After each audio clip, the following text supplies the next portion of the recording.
Hi hello welcome back to our channel. Hope you all are doing good. അപ്പോൾ നമുക്ക് ഇന്നൊരു പ്രകൃതി ഭംഗി ആസ്വദിച്ച വീഡിയോ തുടങ്ങാം കേട്ടോ. ഇത് ഞങ്ങളുടെ വീട്ടിൻ്റെ അടുത്ത് തന്നെ ഉള്ള ഒരു സ്ഥലമാണ്. ഇന്ന് ഓഫീസിന് നടന്നു വരുന്നതുകൊണ്ട് കുറച്ച് നേരം അവിടെ നിന്ന് വീഡിയോ എടുത്തു. അത് കഴിഞ്ഞിട്ട് വീട്ടിൽ വന്നിട്ട് നെക്സ്റ്റ് ടെൻഷൻ എന്താ സ്നാക്ക് ഉണ്ടാക്കാമെന്നാണ്. പിള്ളേരൊക്കെ നല്ലോണം വിശന്നിരിക്കുമായിരുന്നു കേട്ടോ.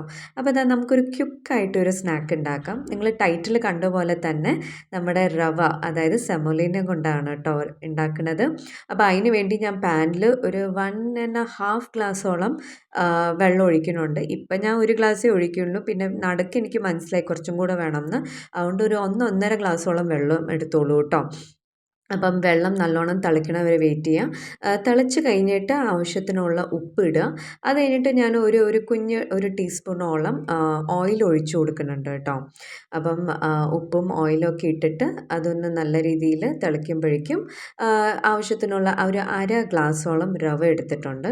ഇവിടെ ഞാൻ ഉപയോഗിച്ചിരിക്കുന്നത് നമ്മുടെ നല്ല രീതിയിലായിട്ട് ഫൈനായിട്ടുള്ള റവയാണ്. ഈ നമ്മൾ ലഡ്ഡു ഒക്കെ ഉണ്ടാക്കാൻ ഉപയോഗിക്കുന്ന റവയാണ് കേട്ടോ ഞാൻ ഇപ്രാവശ്യം മേടിച്ചത്. നിങ്ങളുടെ കയ്യിൽ അതില്ലെങ്കിൽ നോർമൽ വറുത്ത റവ ആയാലും മതി. റവ വറുത്തിട്ടില്ലെങ്കിൽ ഒന്ന് റോസ്റ്റ് ചെയ്തിട്ട് വേണം ഉപയോഗിക്കാൻ കേട്ടോ. ഇത് ഓൾറെഡി റോസ്റ്റഡ് റവയാണ്, അതുകൊണ്ടാണ് ഞാൻ പിന്നെ അത് സെപ്പറേറ്റ് ആയിട്ട് റോസ്റ്റ് ചെയ്യാറുള്ളത്.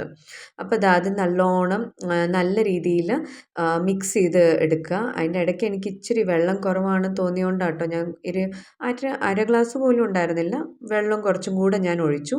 അപ്പം ആദ്യം തന്നെ തുടക്കത്തിൽ തന്നെ നിങ്ങൾ 1-1.5 ഗ്ലാസ്സോളം വെള്ളം എടുത്താൽ മതി. അപ്പോൾ എനിക്ക് ഈ ഒരു കൺസിസ്റ്റൻസിയുടെ പരുവത്തിൽ കിട്ടിയിട്ടുണ്ട്. ഇനി നമുക്കിതൊരു തണുക്കണ വരെ കുറച്ച് നേരം വെയിറ്റ് ചെയ്യാം. അപ്പോൾ അത് ഓൾമോസ്റ്റ് തണുത്ത് കഴിഞ്ഞു. നമ്മുടെ എന്നത്തെയും പോലെ പിങ്ക് പ്ലേറ്റ് എടുത്തു. എന്നിട്ട് ഞാൻ കുറച്ച് ഓയിൽ തടവുന്നുണ്ട് കേട്ടോ, ഇത് കയ്യിൽ പിടിക്കാതിരിക്കാനായിട്ട്. എന്നിട്ട് നമുക്ക് വേണ്ട ഷേപ്പിൽ ഇതങ്ങ് എടുക്കാം കേട്ടോ. ബാക്കിൽ രഞ്ജിത്ത് രാത്രിത്തെ ഡിന്നറിൻ്റെ പ്രിപ്പറേഷൻ തുടങ്ങിയിട്ടുണ്ട്. അപ്പോൾ ഞങ്ങളൊക്കെ ഇങ്ങനെ തന്നെ കേട്ടോ. ഞാൻ ഇങ്ങനെ വന്നതും എന്തെങ്കിലും സ്നാക്കിൽ തുടങ്ങും. രഞ്ജിത്ത് എന്തെങ്കിലും രാത്രിത്തെ ഡിന്നറിന് വേണ്ടിയുള്ള കാര്യങ്ങളും തുടങ്ങും കേട്ടോ. പിന്നെ നമുക്ക് ഏത് ഷേപ്പ് വേണമെങ്കിലും ഇതിൻ്റെ ആക്കിയെടുക്കാം കേട്ടോ. ഇന്ന ഷേപ്പ് വേണം എന്നൊന്നുമില്ല. ഞാനിന്ന് ഇങ്ങനത്തെ ഒരു ഷേപ്പ് ആക്കിയെടുത്തു എന്നേ ഉള്ളൂ. ഒരു ഉഴുന്നുവടയുടെയൊക്കെ മിനി ഉഴുന്നുവടയുടെ ഷേപ്പ്. അപ്പം അത് ആദ്യം തന്നെ ഇങ്ങനെ എണ്ണയിൽ നന്നായിട്ട് എണ്ണയിൽ കൈ എണ്ണയിൽ എണ്ണ കയ്യിൽ പുരട്ടുക. എന്നിട്ട് ഇതാ നല്ലവണ്ണം റോൾ ചെയ്ത് ഇങ്ങനെ ഒരു ഷേപ്പാക്കി എടുക്കുക കേട്ടോ. അപ്പം ഞാൻ അതിൻ്റെ പ്രോസസ്സ് നല്ല ചൂടുണ്ട്, ചൂട് ആവി പോണ കണ്ടില്ലേ. എന്നാലും നമുക്കിതൊക്കെ ശീലമായി. അതുകൊണ്ട് പെട്ടെന്ന് ജോലി ചെയ്യണം എന്ന് ആ തിരക്കിൽ ആയതുകൊണ്ട് ചൂടൊന്നും അങ്ങനെ എനിക്ക് അറിയണില്ല കേട്ടോ. അപ്പോൾ നമ്മൾ എണ്ണയിലിട്ടിട്ട് നല്ലോണം ഡീപ്പ് ഫ്രൈ ചെയ്തെടുക്കണം കേട്ടോ. ഇത് എയർ ഫ്രൈയിലും വേണമെങ്കിൽ ചെയ്യാം.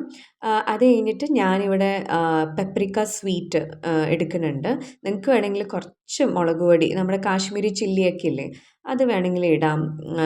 എന്താ വെച്ചാൽ അതിന് വലിയ എരിവൊന്നും കാണില്ലല്ലോ. അപ്പോൾ കുട്ടികൾക്ക് കൊടുക്കാനൊക്കെ അങ്ങനെ കുഴപ്പമുണ്ടാവില്ല. ഇത് ഇടുന്നതായിരിക്കും കുറച്ചും കൂടെ ടേസ്റ്റ്. പിന്നെ ഞാൻ കുറച്ച് ഷോയ്ക്ക് വേണ്ടി ഒരു കൊറിയൻഡർ ലീവ്സും കൂടെ കുറച്ച് ഇങ്ങനെ ഇട്ടിട്ടുണ്ട് കേട്ടോ. ഇത് അടിപൊളി സ്നാക്കാണ്. നല്ല ക്രിസ്പിയും നല്ല ടേസ്റ്റി ആയിട്ടുള്ള ഒരു ക്യുക്ക് ആൻഡ് ഈസി സ്നാക്കാണ് കേട്ടോ. അപ്പം ഞാനിവിടെ കഴിപ്പ് തുടങ്ങി, ഒന്ന് ടേസ്റ്റ് ചെയ്ത് നോക്കിയതാണ് കേട്ടോ. അത് കഴിഞ്ഞിട്ട് മൂത്ത ആൾക്ക് കൊടുത്തു. അപ്പം ഇളയാൾ മൂഡിലല്ലായിരുന്നു, അതുകൊണ്ട് ഞാൻ അവളുടെ വീഡിയോ എടുത്തില്ല കേട്ടോ. അപ്പോൾ ഇവളെന്തൊക്കെയായാലും എൻജോയ് ചെയ്ത് കഴിച്ചു. റെസിപ്പി ഇഷ്ടപ്പെട്ടു എന്ന് വിചാരിക്കുന്നു. റെസിപ്പി ഇഷ്ടപ്പെട്ടാൽ തീർച്ചയായിട്ടും ഈ വീഡിയോയ്ക്ക് ലൈക്ക് ചെയ്യുക. അതേപോലെ തന്നെ എല്ലാവർക്കും ഷെയർ ചെയ്ത് കൊടുക്കുക. സബ്സ്ക്രൈബ് ചെയ്യാത്തവരുണ്ടെങ്കിൽ സബ്സ്ക്രൈബും ചെയ്യുക. അപ്പോൾ അടുത്തൊരു വീഡിയോ ആയിട്ട് പിന്നെയും കാണാം. ബൈ.